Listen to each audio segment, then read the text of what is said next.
Welcome back, everybody, to the Even Your Dynasty show.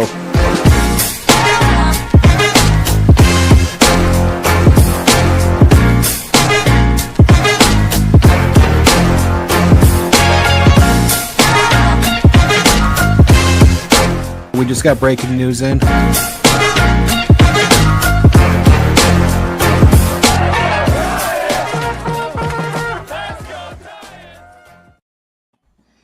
Welcome back, everybody, to the Even Your Dynasty show. We are joined today with a special guest, Shane Rademacher. How are you doing today? Doing well. How are y'all? Fantastic. Great, Awesome. bro. We're hyped to have you on. I appreciate it. Let's have some fun. Yeah, for sure. Anybody that's jumping in, just so you guys know, Dan and I, we're going to ask some questions. Ricky will hopefully be able to hop in here with us in just a little bit, but we're going to ask him our questions. We are going to try and get to any questions you guys may have as well. So make sure if you guys have anything, you're throwing it in the chat, and we will definitely circle back to that at some point. Cool. Sweet. Yeah. So I always just like to kick it off with just kind of asking about your, athletic background, we'll call it. Did you play any other sports other than baseball growing up? I played football in the yard with my dad growing up, played catch in the driveway. Played some flag football when I was younger. Eighth grade, played some basketball. So I was all around sports, but I never once I got to like middle school, high school, it was mostly just baseball. Nice. Okay. And with that being said, was there any like particular pitching influences you might have had growing up, or anyone you studied or got some advice from? Not really. Like I didn't start pitching until I was 11 in Little League. My coach he's like, "Hey, like you're 11, you gotta start stepping up and pitching now." I was like, "All right, well, teach me how." And so I started just throwing fastballs when I was 11 and worked then, and then added a little curveball 12-year-old year, and then get into middle school, and you just trying to just work on it. I mean, there was no one till really high school. My junior senior year is when I started doing some lessons and stuff, just because that was when I was trying to play college baseball. So that's when I kind of started really focusing in on pitching. Nice. Did you have, was there anything that you felt really like helped get you noticed for colleges or? Um, like not really, honestly. Like I had one college offer to the school I went to. It's a weird story. I was a 6'3", like 255 pound, like little chubby, overweight high school kid, and then on a good day I was throwing 84. So it's not like I'm showing out at showcases or anything, but I think for me it was just always my strike throwing ability. Just being able to throw multiple pitches in the zone and just being able to get weak contact and get outs. I mean, that was what really, I would say, got me opportunity to play in the next level of Division II baseball. And that was at Chowan? Yep. Chowan University. Chowan. Yeah, because I know you, like we talked about in the green room, you grew up in Greenville. You started, what was it, J.H. Rose, I believe, and then Yep. Headed to Chowan. So was you, like you mentioned, that was the the offer that you got. Was that basically what drew you there? And then in general, when you attended Chowan, how did that experience kind of shape you as a pitcher? Yeah, I mean, so funny enough, I mean, it was late my senior year. All I wanted to do was play college baseball. Didn't have any offers, and one day my coach comes to me. He's like, "Hey, Chawan's interested," and I was like, "All right, put me in contact." Started talking. Ended up getting offered, and Chawan's a unique place because it's in the middle of absolutely nowhere.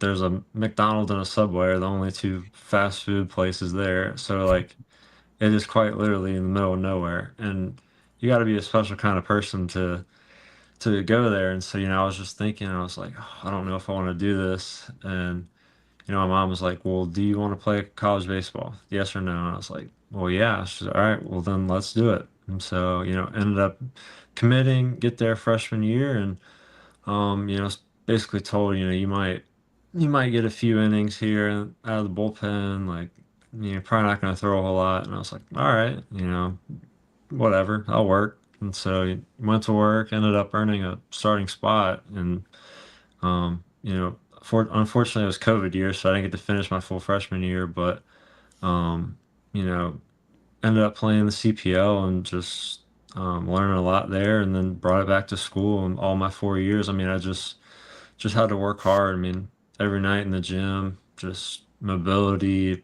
strength work. I mean, and then just getting to practice early, just doing what I can to get better each and every day. I mean, that's what that's what really helped me at Shawan. Is just, there's no distractions there at school and baseball. So True. I just Nice. that's what was my main focus. Yeah. So in 2023, you threw the ball really well when you went down to the Coastal Plain League Hmm. in 30 or so innings. Did you feel like that experience kind of helped get you noticed by teams like the Giants? I don't know if there were other teams also looking at you, but did that influence your decision to sign at that point? Yeah, I mean, 100%. I mean, I had a fifth year option, or fifth year, eligibility, I should say, not option, but I was trying to play and find a fifth year school to go to, while also trying to sign a free agent deal after the draft. And the only team I was talking to is Giants. Funny enough, but the CPL definitely helped. I mean, it was great competition. It was my fourth year in there, so I mean, I'm comfortable there, and just we had a great team, and just I was super comfortable just throwing it well. And I was talking to the scout all summer long, and he's like, "Hey, would you do it? Would you sign a deal?" I'm like, "Absolutely! Like, whatever you can give me, I'm there." And fortunate enough, I actually played with Trent Harris that summer. Um, he was going to be the starting pitcher at the All Star game, and I got snubbed, just off of like roster limits or whatever for per team. And he signed right before the All Star game, and so then they're like, "All right, Shane, you're gonna take his spot." I'm like, "All right," and so I ended up going down to shoot, where was it? Lexington, I think, Blowfish, and drive 5.5 hours down there, and do the combine, and then the next day I get to throw an inning, strike three guys out, get pitcher of the night, and that definitely helped. So, um, but yeah, that the CPL did so much for me. I mean, it taught me that first summer in 2020 when I got to play. That was when the Cape was shut down. So I played with Trey Sweeney, who was a first rounder. I mean, I played with multiple draft picks and just got to see how they worked, and it was pretty cool and unique, and just taking different things from each of them and putting it into my own stuff, and then funny enough, getting signed out of there. So it was Yeah. pretty cool. No, for sure. And I kind of have 2 points off of that you made. So that fifth year eligibility school, if I'm not mistaken, that was the school that I went to. It was Liberty, right? Yes, sir. Yeah, Yeah, dude. I was gonna go to Liberty. Small I was world. super excited.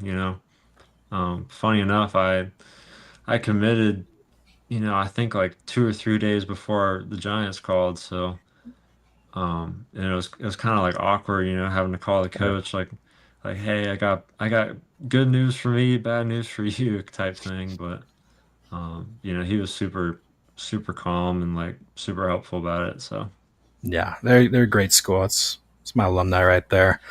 And then the second part was, I know you mentioned you're having discussions with the Giant scout. Was there anything in particular that he mentioned that he saw in you that wanted the team to take a chance? Because I know, like you said, you've been a strike thrower your whole life, and that's even translated to the present day. But was there anything in particular that they mentioned that was really standing out to them?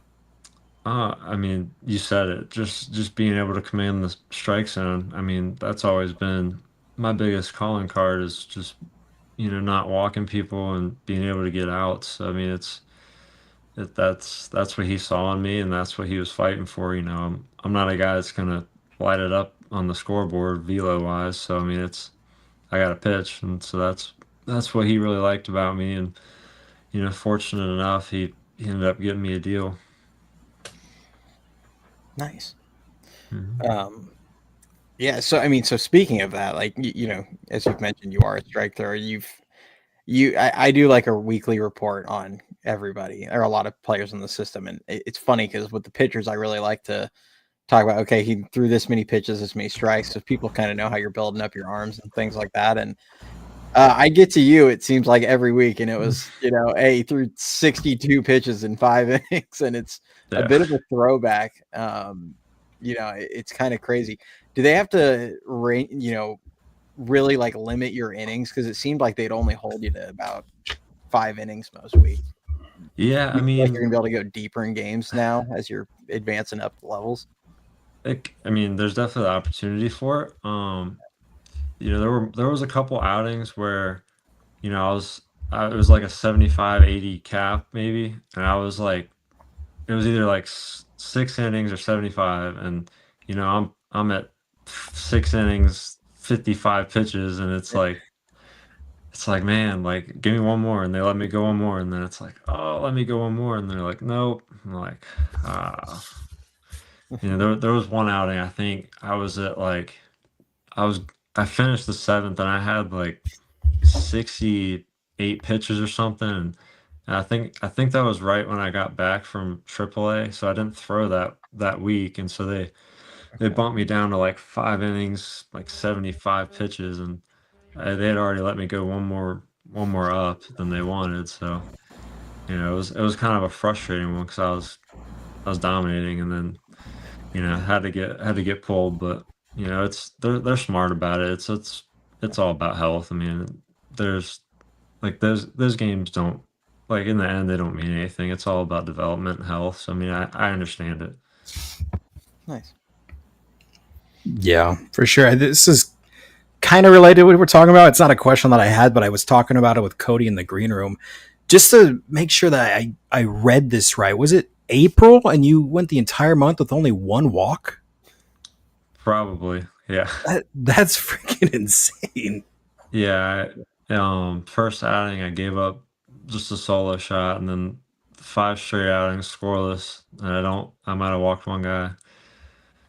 I think I maybe my last outing, I started that outing with like 12 walks on the season or so far, Yeah. and my goal was to keep it. I was trying to keep it under 20 the whole year, but you know, got the double A. Those guys don't swing, so.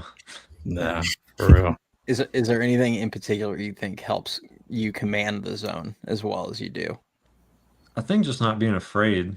I think a lot of guys are afraid of contact, Okay. and they think they need to get swing and miss, and yeah, like, don't get me wrong, like, I'm trying to punch tickets too, but at the end of the day, like, an out is an out. Like, a strikeout's the same as a Mhm. fly out or a ground out. So I mean, it doesn't matter how you get them.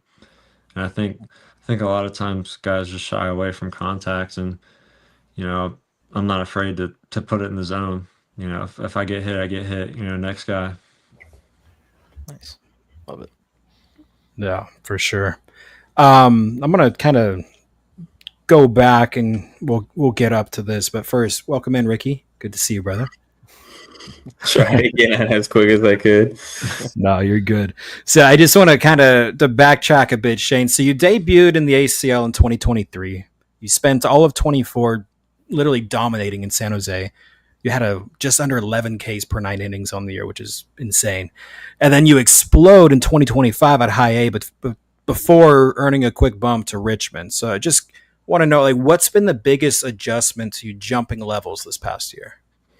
I think like just being able to be consistent. I think when I was in low A, in San Ho, I think I just got caught up a little bit too much of, trying to overperform, thinking, I have to do this, I have to do that, and just, it just like ended up just disappointing myself when it wouldn't go my way. And so I think this year I just went into it with a positive mindset, is like I'm gonna do what I can, and if it works out, great, and if not, it's you gotta flush it and just move on. So I mean, I think I did a great job this year of just kind of separating the game from my life. Last year, they kind of blended together a little bit too much, and this year is just I just played free, and I think that really helped. It really helped on the field, and then off the field, I'm sleeping good. I'm having fun. I'm just enjoying my time, and I think that really just helped just be where I'm at each day, and not worry about I need to get moved up. I need to get to this level. I need to do this. Blah blah blah. Like check all these boxes, and it's like I can only do what I can do. So I mean, it's not up to me. I can just go out there and do what I can do. Nice. Now, what would you say has been the biggest contributing factor to your success as you developed, the last couple seasons in the Giants organization? Just continuing to be able to throw strikes at a high level. I mean, that's like I keep saying it, but that's my game. I mean, and also just working with the different coaches and developing some different pitches. I got to Richmond. We started working on a little bit of a sweeper, just to give me some more horizontal, maybe some more swing and miss on it. Just and then also throwing some more right on right change ups and like some more sliders to lefties. Because I mean, if you look at my numbers, like versus batters, like what I'm throwing, it's pretty stock. Just the lefties, it's going to be a fastball changeup every once in a while, a curveball, and then righties, it's just fastball slider mostly. So just trying to develop multiple pitches to multiple handed batters has just been a key thing I've been working on when I got to Double A. And there's doing different things at each level. Like in high A, I mean, it was getting the fastball up in the zone, and then this year in Eugene to start the year is kind of just I was kind of just on a heater to start, so I just kept doing what I was doing. So, but I mean, it's been a good development track for me. I've been pleased with how I've performed and how I've done so far. Nice. And what would you say you like learned the most while you were in Double A over in Richmond, and where do you feel like you want to adjust, going into next season? Yeah, I mean, the biggest thing I learned is that those guys don't swing. They say it. I mean, they say that Double A is the biggest jump from high A to Double A. It's a big jump, and they were right. The hitters are just so good. I mean, they don't swing if you're not throwing it in the strike zone, which I wasn't. I mean, my first outing I walked four. So I mean, it was unlike me, but happens. I walked a little bit more people than I wanted in Double A and got burned for it a couple outings. But just you gotta. I think it was my Erie outing. I gave up a solo shot in the first, whatever. Go back out there the next four innings. I'm dominating. Like I'm just rolling. And I come back out for that sixth inning and give up back to back to back, and it's like, well, why isn't this working anymore? It's well, you can't keep throwing the same thing to these hitters, and they're gonna hit it. Like I mean, I'm facing Max Clark, Kevin McGonigal, Jose Briceño, Max Anderson, like back to back to back to back, and it's like all right, well, that's tough. And I mean, it's even worse in the big leagues. You're facing Shohei, Freddie Freeman, you name it. So I mean, you just gotta mix it up. You gotta learn, and I think that was the biggest thing that I started to figure out is that you can't be so predictable. So on the flip side of that, though, like you mentioned briefly earlier, when you had multiple starts of like 5+ scoreless innings and literal perfect outings, what's your mindset on the mound when everything's clicking? I'm not even thinking. I'm Grooving. just I'm getting the pitch back. I'm getting the ball back, getting my foot on the rubber, getting the pitch, and just trying to execute. I mean, there's when everything's going right. I mean, you're just kind of in like a flow state. I feel like you're not really thinking up there. You're just reacting, and I mean, obviously you're thinking about like what do you want to throw this guy next, like sequencing. But I mean, when it's going right, I mean, it's pretty fun. I was fortunate to have a lot of that in high A. So, but yeah, it's fun. Now, you talked about elevating the fastball a lot when you got to Eugene. Was there anything else you had worked on last offseason prior to getting to Eugene that you feel like kind of led to a little bit of that breakout? I think just being more consistent with the changeup. Um, my changeup when I was in 24 in low A, it was an okay pitch, but it wasn't really like an out pitch. It's kind of just like a show me almost. So I mean, I worked on the off season just trying to develop that a little bit more and the shape of it, and you know came to Eugene and had a lot of success with it. It was my best pitch for sure this whole year, especially to lefties. I mean, I could just throw it and put it on the outer corner away every time, anytime I wanted to. I mean, just get weak rollovers, weak pop ups with it. So I mean, that was probably the biggest piece of development from 24 to 25, I would say. So, kind of piggybacking off of that, I mean, like we talked about earlier, your command is elite, and you've kind of had that come naturally your whole career, basically since going back to college.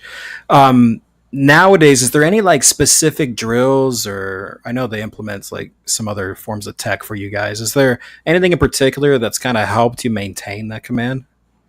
I, not really like anything in particular. It's kind of just continuing to just try and just try and do what I do. I mean, obviously there's plyo drills and stuff that they give you, but those are mostly just to like try and gain some velo and not really velo, but just some feels that could gain you some velo. And that was kind of the big thing in the off season for me is that they said they wanted me just to try and put on a mile an hour or two, just on the average for velo for fastballs, but they said don't sacrifice that or don't chase that, but sacrifice strikes. So they basically they basically said keep doing what you're doing, and if you throw a little bit harder, good. If not, we'll make do. But yeah. And is there anything in particular you're working on right now while you train this off season? I mean, there's some mechanical things. I'm trying to just sit in the back leg a little bit more. Trying to get some more front lead leg block. Just some little things right now. I mean, I'm still kind of in the early phases of the off-season throwing program, so not a whole lot of mound work right now.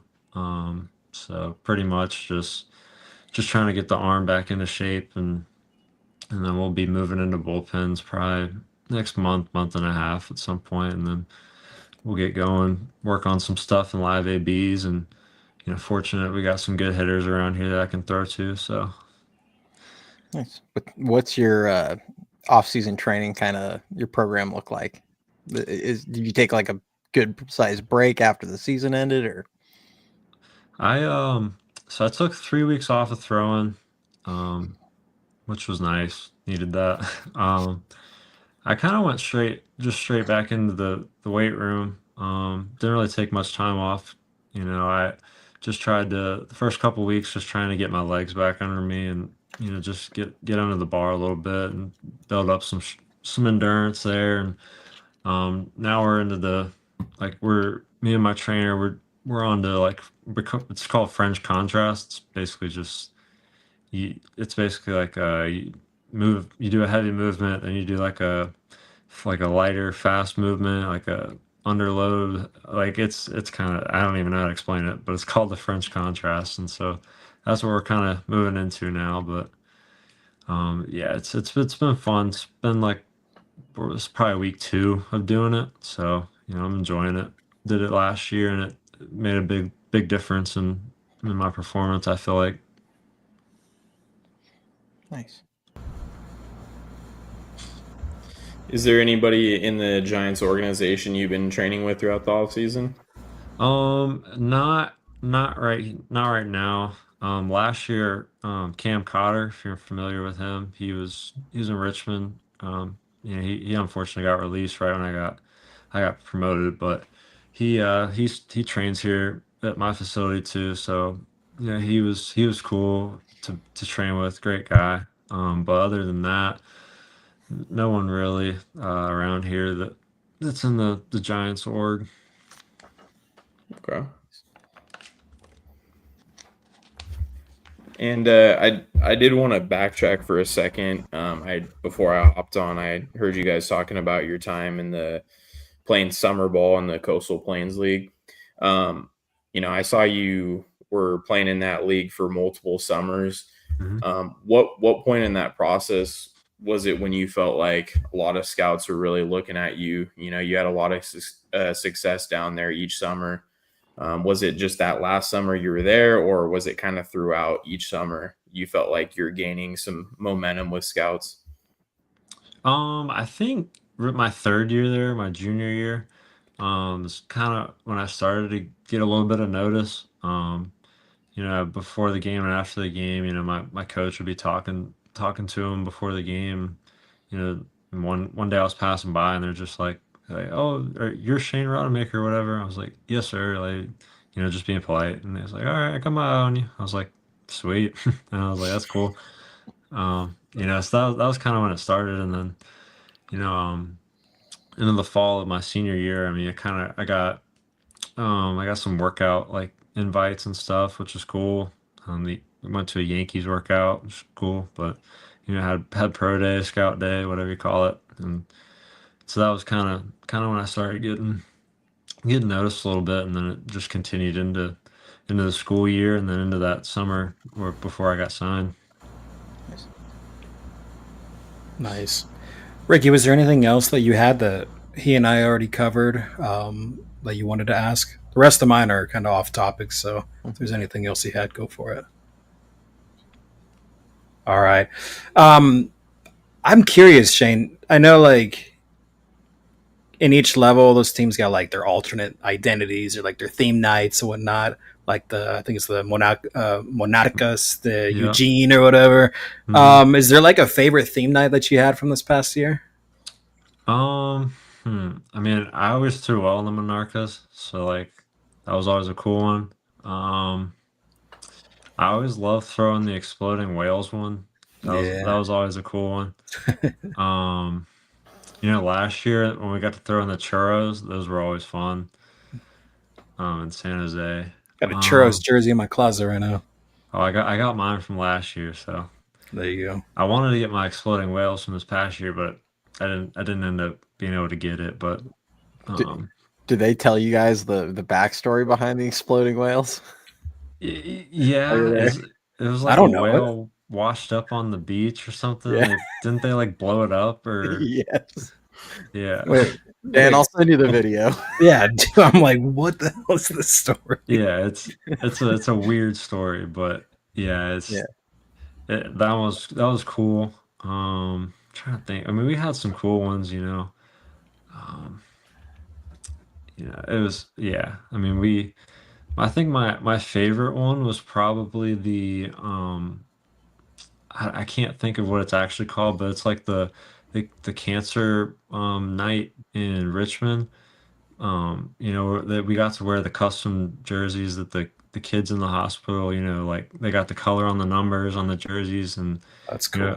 I got to start that night, so that was really special. That was probably the favorite of the year, and then like they stopped the game like after the fifth inning, and the teams just line up around the diamond and they come high five you, and it's such a cool, unique night, and especially like with all the fans there, it was really special. That was a cool one. Nice. Oh, here you go. Speaking of special stuff, and thank you, Bake Bad Dough. Did you ever strike out a beer batter in San Jose?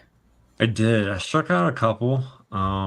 I didn't have the most on the team, that's for sure. I think that was Josh Bostic that year. That dude would get so many beer batters. I mean, there's a video of him getting one and going like that. But I think I did. I struck out a few, I know for sure. And the fans go crazy. You got the beer batter guy down there. He's like, "Who's on deck? That's the beer batter," whatever it is. And you got the song playing and fans going crazy. So that was a fun one. I always enjoyed that. So See, I didn't really know about the beer batter until Ricky and I went to the game in San Jose, and hmm he was just like, he was just whispering. He was like, "Watch this."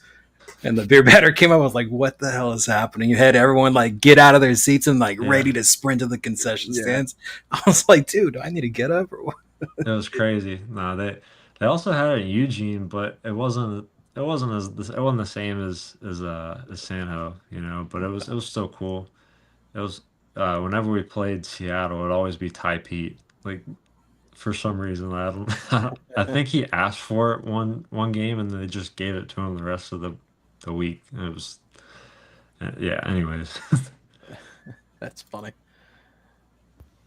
I think we need a petition for whoever strikes out the beer batter. They get a pound of beer before they go back to the dugout. That's what they need to start doing in San Jose. Bostic might get a little drunk though.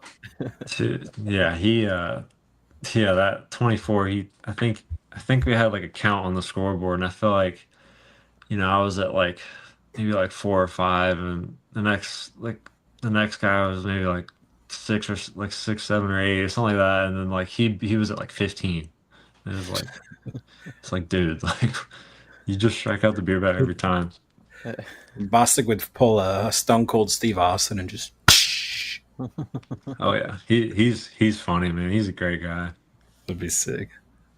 It's awesome. Yeah. All right, let me. So I got 2 more. What about you guys?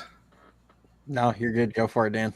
Okay, so one's kind of totally off topic compared to a beer batter. Just curious, what role do you see yourself filling long term? Like if you're looking ahead with the Giants, do you think you would fit into the rotation as a starter or reliever, multi-inning guy? How do you envision yourself on the team long term? Long term, I mean, if they want me to start, I'm more than happy. I also understand that there's only 5 starter spots. I'm a realistic guy. I mean, I see it how it is. There's only 5 spots, and I'm no top prospect. So I mean, it's if I can just be like a long relief guy or a guy that can just come in, eat innings, in any situation. I mean that I'd be more than happy to be that guy. Um, honestly, whatever role they want for me is what I'll do. I mean, if it's starting, it's starting. If it's long relief, it's I would love that. I mean, whatever it is, I'm gonna do it my best. But I think that long relief role would probably be the most ideal for me. I mean, luckily, one of your biggest attributes is your command, and that's something that the big league team like emphasizes is just Hmm. strike throwing, command, and that's kind of comes naturally to you. So I think it'll be a good fit for sure. Yeah, I mean, that's what they preach to us. So I mean, if I can just continue down that path, I mean, hopefully there's a role for me. Yeah, for sure. And the last one that I had for you was, just for Giants fans getting to know you and to get excited about, hidden gems like yourself. What should they know about Shane Rademacher, like the person, and why are you pumped to be a part of the organization? I mean, they should just know that I'm a hard worker, man. I mean, I'm a pretty down to earth guy. I'm nothing special, if I like, I'm just gonna work hard. I'm gonna do what's best for the team. I mean, I'm gonna try and just win games. I mean, that's what I want to do. I hate losing, so whatever I can do to win games and just be a good teammate, be a good part of the organization is what I'm ultimately here to do. And I think fans should just appreciate that, the effort that I'm putting in, and just yeah. Yeah. And I know we appreciate it, and we're hyped to see you grow. I appreciate Last it. thing I always ask every guy, I haven't asked you yet. What are some hobbies you got outside of baseball? We've been talking a lot of baseball. What are the things you enjoy outside of it, though? Love golfing. I mean, I feel like every pitcher does. I played Sunday, or I guess yesterday. Shot a 87, finished in the dark, so could have been better, but you know, um, I love golf. At night I'm usually playing video games. Some show, some when Call of Duty comes out, I'll probably get that. I got Battlefield right now. This new game called Arc Raiders. I don't know if you've seen. Both are But fun. yeah, video games. I enjoy just hanging out with some friends. Not really a big go out kind of guy, but just a nice night with some friends or just hanging out. Can't beat it. If you ever need some courses to hit in the Bay Area, hit this guy up. I I got know to some down there. play. I know a lot of it. I got to play one right outside of San Jose. Shoot, what was that course called? Oh, it was sick. It had like three nine hole like 9-hole tracks. Let me look it up because this place was Might be like the ranch or something like that. I'm trying to remember. Was it up in the hills? yeah, San Jose Golf. I played. It was sick. It was called Cinnabar Hills. Oh, Like it's you literally go up a mountain and then like you're in a valley and then it's just like it's so sick. yeah. So I got to play that and then Eugene had a cool one. It was kind of hilly, so that was cool. I didn't get to play a whole lot there just because off days I feel like we were traveling a whole lot. But Yeah. then Richmond we get some cool ones. But Nice. yeah, Do you have a favorite teammate in the organization? ooh, favorite teammate. I don't have one guy, but I mean, some guys I got close with this year. I mean, I mentioned Bostic, Dylan Carmouche.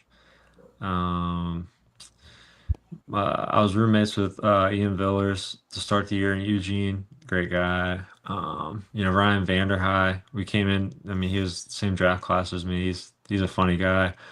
Cole Hillier. He was. We signed the same day, so I mean, we've kind of came up together and we're good friends. I mean, I can't like there's just so many guys that are just awesome friends and just awesome to be around. I haven't met anyone that I don't like. Nice. So Yeah, it's kind of like what we talked about in the green room. Just good group of guys, top to bottom in the org. no, yeah, they're great. They're the best, man. It's fun being able to play next to those guys and it's a whole lot of fun. Nice. Well, feeding off that, we had somebody ask, what's one pitch that you'd like to steal from a teammate? A pitch. I mean, if I could have like I'm just trying to think who's the hardest thrower in the org, but like Liam Simon, like that dude throws freaking rise balls like it's crazy.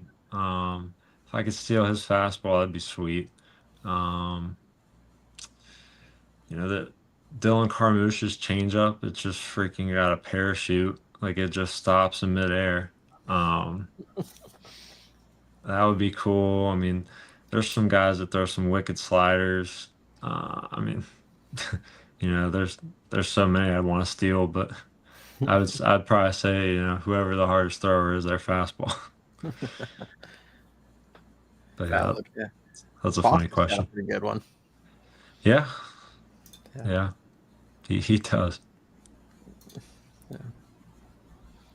Let's see what All else. right. Yeah, we're gonna move on to some of the viewers' comments now and see what they got. Yeah. Let's see. We got a couple in here. Willem says, "What are your favorite teams growing up?" So I'm a big Pittsburgh guy, big Steelers guy, big Penguins guy. Grew up a Pirates fan. Still cheer for them, but it was always kind of hard to cheer for them. They're never really that good. Big Duke basketball guy. Big Duke UNC rivalry here, but always liked Duke. Never really a big basketball guy. When I was younger, I followed LeBron, so wherever he went, Cavs, Heat. Then kind of just got tired of the NBA. But other than that, I mean, that's all I can really think of. I mean, I like F1. Those are always fun to watch. It's tough though. I mean, it's early in the morning, but most times. But those were my teams. Big Pittsburgh guy. Nice. Sweet. From North Carolina. Do you have family that's from that area or? My mom's from like an hour north of Pittsburgh, Okay. so yeah, she put me on when I was young. So Nice. Sweet. I want to ask this one just because it's so random. I think Shane would probably enjoy it. So it's a two-part question. What current or past Giants pitcher would you like to learn from? And strawberry or blueberry frosted Pop Tart? ooh, that's a good one. What current or past Giants pitcher would you like to learn from? Hmm. Um, I mean, Mad Bomb comes to mind. Matt Cain's a good one. I get to learn from Dan Runzler, in low A. So Runs is the man. Um, we got Vogelsong who is a roamer.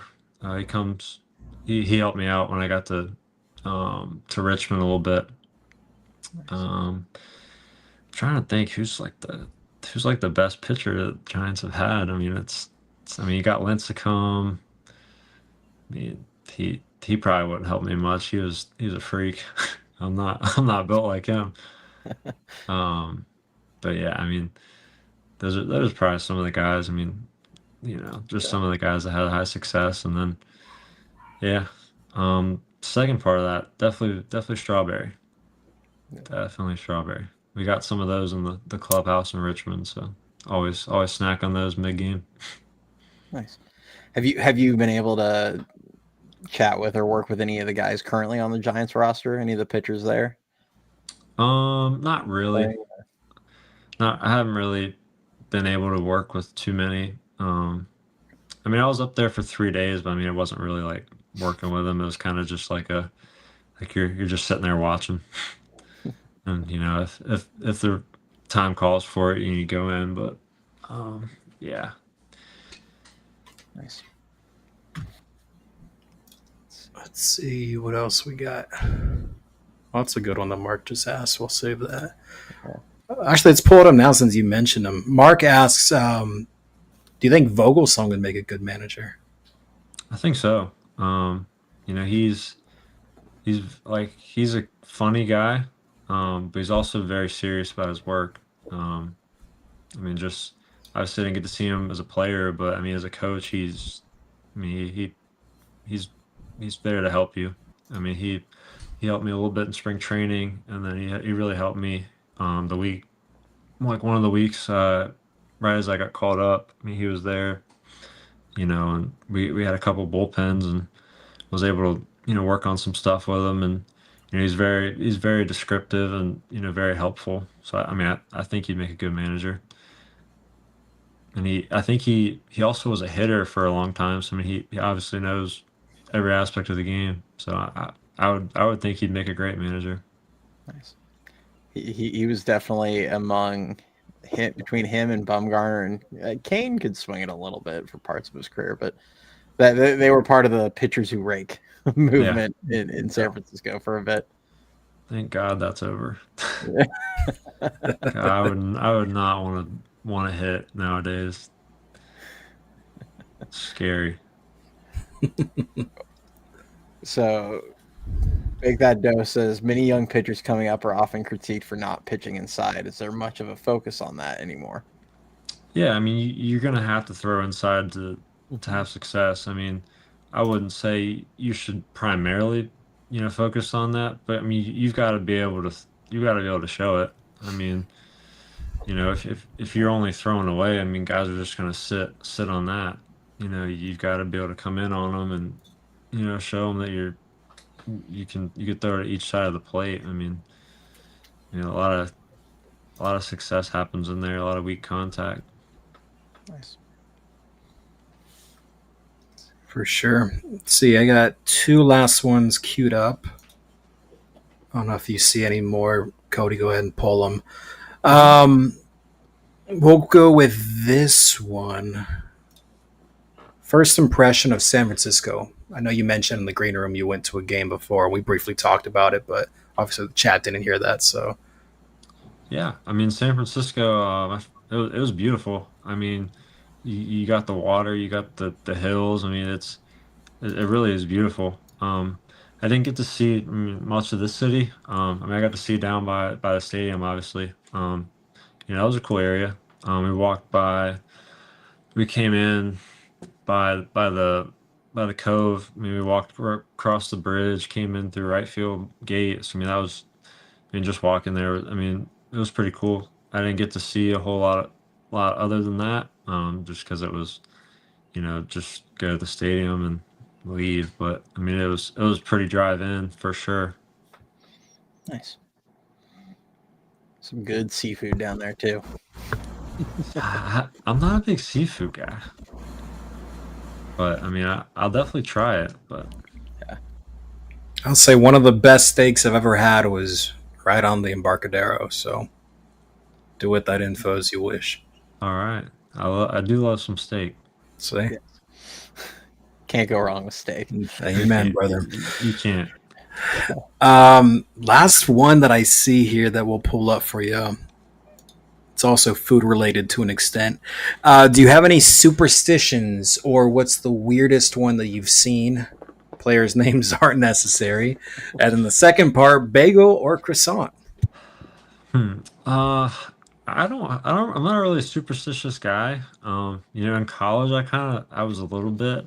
I like to do things in like the same spot at the same time, like in college. I like to throw in the same place every day, and my coaches would get pissed at me because the grass would just not grow there. But when I got the Pro Bowl, you can't really be superstitious, and like there's just so much like when you just call your name gets called to go into the game, you just gotta get ready. There's nothing you can do there, but like superstitions, not really. I mean, I enjoy like my pregame meal would be like Chipotle. Like when on my start day, I would go get Chipotle for lunch or before the game, and I would eat that. And, whatever that was working, I'd just keep doing whatever was working. But nothing too superstitious. Trying to think if I can remember anyone else being super superstitious, but We've heard a couple crazy ones on the show, so Really? whatever you have, I don't know if it'll beat some of the ones we've heard. We had a player say that if they were on a hitting streak, they didn't change their jock strap until it ended. I mean, I'm sure there's some guys that have done that. And then Charlie throws up before every start. Really? That's his, yeah. Okay. Every start. I just liked how casual he was about it. He's like, "Yeah, I puke before all my starts." We're like, "What?" It's like Josh Allen. Yeah. I'm pretty sure True. he throws up before he goes out there. Yeah, I'm trying to think. There's none that really come to mind. At least from like the pitchers, I feel like. Dylan Carmouche would always take a nap. He'd always find a couch. No, he'd always take a pregame nap. I mean, that's not really that superstitious, but. And then was it bagel or croissant? Bagel or croissant? Probably bagel. I mean, croissants are good, but I enjoy bagel. Can't go wrong. Can't. Yeah. You guys got Noah's Bagels down there in the Bay Area. Every time my wife and I are down there, True. that's like the top first thing on her list. That and In-N-Out. Gotta have it. Cool. We like I said, I wanted to try to keep it around that 45-minute mark for you, Shane. I think we did a good job. I don't have any more questions. Anyone in the chat got last ones? Feel free to shoot them out. But either you guys got anything? No. Good. It's a sick Eldridge jersey you got there. Appreciate it. Yeah, that guy's a beast. Yeah, I'm excited to see what he does. He's fun to watch. Yeah, pretty crazy. He's the youngest guy I can remember to debut since like Mad Bum for the Giants. Yeah. Now that I'm thinking about it. For sure. Yeah, I mean, that guy's got just insane pop. Like, I hate facing that guy in live ABs. Yeah. You were his teammate in San Jose, right? For a little bit. I was, yeah. Yeah. He was insane. Like, Yeah. just I remember one time in Modesto, he was on deck, and he was telling Ishikawa, he's like, he like his previous at bat, the guy struck him out. And he's like, if he throws me this pitch here, this count, like I'm hitting it. And what do you know? Get that count, get that pitch, and it's gone. It's like, dude, like you're on another level. Yeah. And he's so humble about it too. I mean, he's down to earth guy. I mean, he's great guy. So I'm super happy for him. It's awesome. Yeah, we're We- definitely excited. Yeah, I'm excited to watch him in spring. We had 2 last questions. We'll just do these 2 and we'll call it. One, since you were just talking about live ABs, Willem asks, a player you would want to face the most? Player I want to face the most. There's not really one that comes to mind who I want to face the most, but like one I don't want to face the most is Bryce. uh, I mean that's just not a fun at bat. Who do I want to? I mean, like if we're talking like big leaguers, I mean, obviously I want to face like Shohei. Like that, I mean, that'd be sick. Trout. I mean, the best players. I mean, that would be sick. I'm fortunate I get to face Alec Burleson. If you're familiar with him, he's on the Cardinals. Just won a Silver Slugger, but I train with him every day, so I get to see him in live AB. So that it's a nice thing to be able to do before the season starts, just to get to throw to a big leaguer. So Iron sharpens iron. yeah, Yeah. yeah. He's luckily we do it inside, so we don't get to see where the balls end up. So I mean, I call everything a line out, but he'll say that's on the chop house in Atlanta. So Turn off the track, man. No, can't prove yeah, it. got it. You're like, 250 liner. It's nothing. Yeah, I mean, it's a line out. He'll just start laughing. Yeah, it's on the chop house. It's in McCovey Cove. It's funny. Last one, since you mentioned Chipotle, they want to know, what's your Chipotle order? I'm pretty simple. Like, I mean, I could go. I mean, usually I get a burrito. So just brown rice, black beans, steak, usually double steak, and then just lettuce and cheese. Like, and then sometimes a side of chips and guac. But I'm a pretty plain guy. Don't need all that extra salsa and all that stuff. So Nice. Can't go wrong. simple and plain. Yeah, for sure. All right. Well, I think that's all we've got. Thank you so much for joining us tonight. We really appreciate you spending some time to hang out and kind of share your story a little bit with Giants fans. And, hopefully we're going to see a lot more of you here in the future, especially as you're kind of working your way up through the system. Well, thank you. I appreciate you guys having me on. So it's always fun to do these kind of things. So I really appreciate it. Yeah, for sure. And we definitely hope to have you back here in the future at some point. We'll maybe we can check back in next year after we see how everything shakes out for you in 2026. We'd love to chat with you again then. Thanks everybody for joining in, sending your questions in the chat.